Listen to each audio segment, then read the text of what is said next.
بسم اللہ الرحمن الرحیم۔ السلام علیکم دوستو آج کی کہانی کا عنوان ہے ڈاکو۔ کیا سوچا اسرم تم نے؟ سفیر نے پوچھا۔ کس بارے میں؟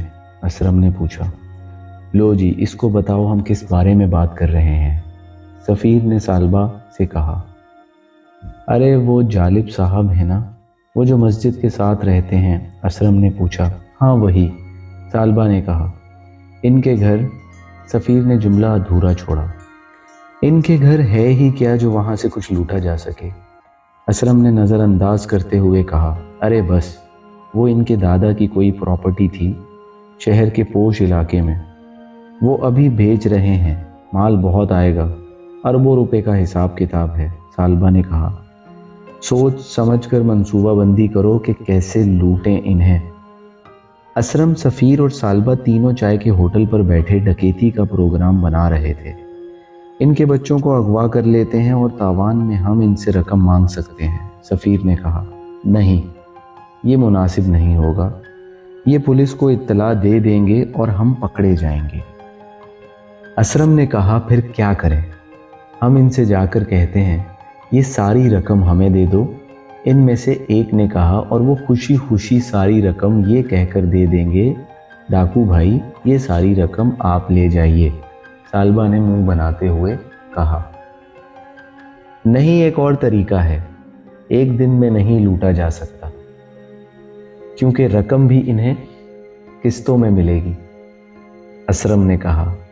تو پھر کیا کریں؟ جس دن رقم آئے اسی دن ہیلے بہانے سے ان کے گھر جاؤ، انہیں ہنساؤ، ان کی تفریح کا سامان کرو اور اپنے ساتھیوں سے کہو اس دوران جب تک ہم انہیں ہنساتے رہیں ان کے ساتھ تفریح کرتے رہیں۔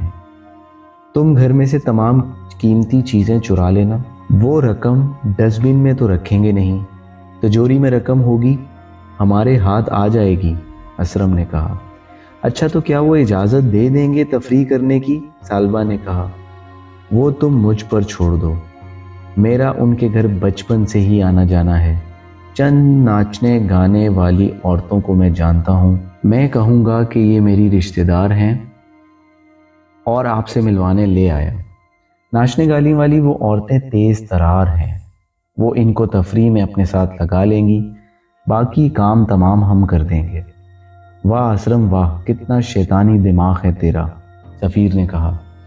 پھر جب انہیں خبر ہوئی کہ جالب صاحب کے گھر میں رقم آنا شروع ہو گئی ہے تو یہ تینوں ڈاکو اپنے ساتھیوں کے ہمراہ جالب صاحب کے گھر جاتے ہیں۔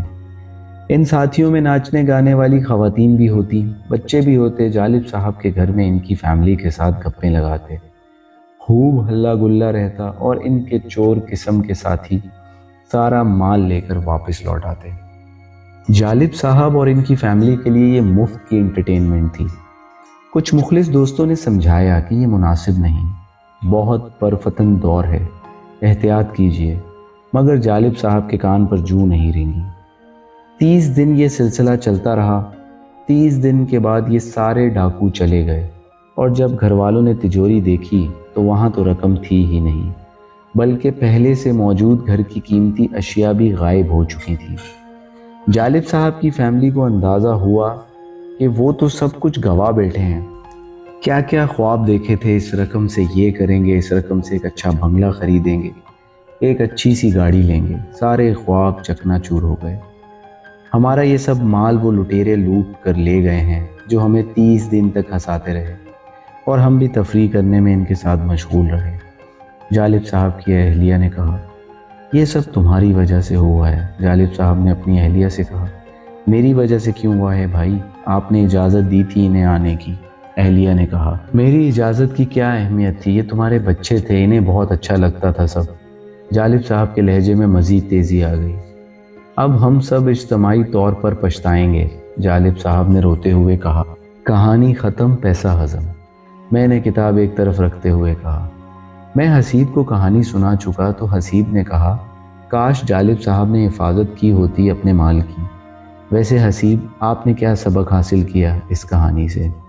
میں نے اپنے شاگرد سے پوچھا۔ یہی کہ ہمیشہ ہوشیار رہنا چاہیے بیٹا حسیب، زندگی کا ایک موقع آپ سب کے پاس بھی آیا ہوا ہے،